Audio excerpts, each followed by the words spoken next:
So one of the more interesting things about Master Builder and the evolution of it over time was Master Builder was started in the early 1980s, 1984 to be exact, and this was the advent of the IBM PC. And the IBM PC was the first PC that you could purchase, a business would purchase, that was affordable. Affordable meant $5,000 for a little PC that wouldn't even do what your watch does today, but it was affordable. So all these software companies popped up.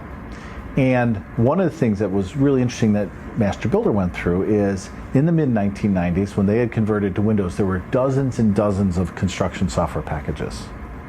And those packages were usually a custom written or some sort of package that a general contractor or specialty subcontractor said, here, write me this software and then we'll sell it and make millions of dollars. That's how they all got started.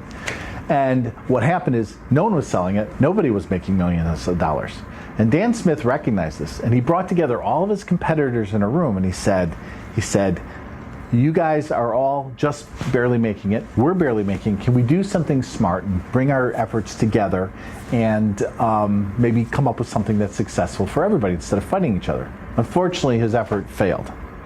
But it does kind of point out what the process was like during that time. There's lots of custom software, and we had actually written software as well. I had written an accounting package for a Mason contractor that handled a large union payroll and an accounts payable system. Well, they were getting more and more sophisticated in the use of this.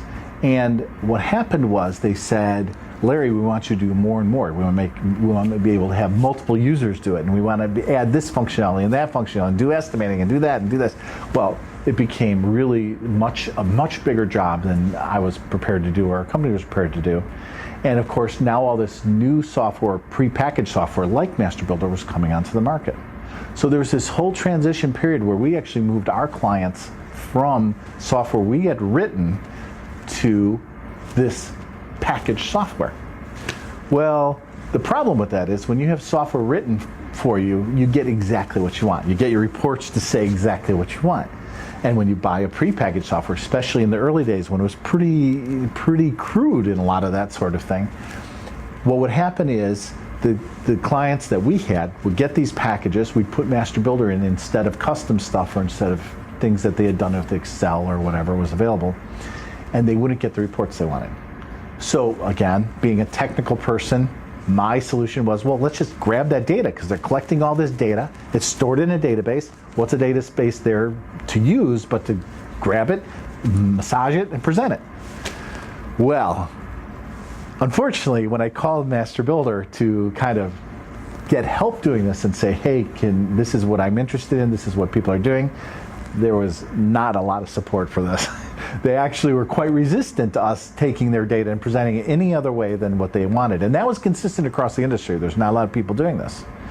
But we persisted because we knew our clients wanted it and we were able to do it. So we basically backdoored it. We went in the back door and reverse engineered the data and started pulling out and creating all these custom reports and integrations with other packages and things like this. And we were the very first person to ever do that in Master Builder.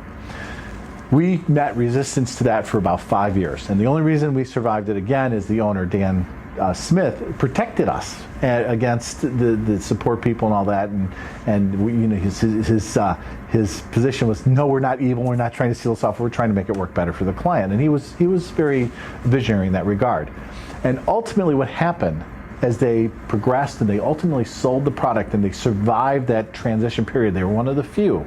They got a tremendous deal selling it into it. They actually came to us or to other people like us about a year before that and encouraged them to start writing these customizations because they realized that is what would make them different. That is what would differentiate them. That's what would make them more valuable.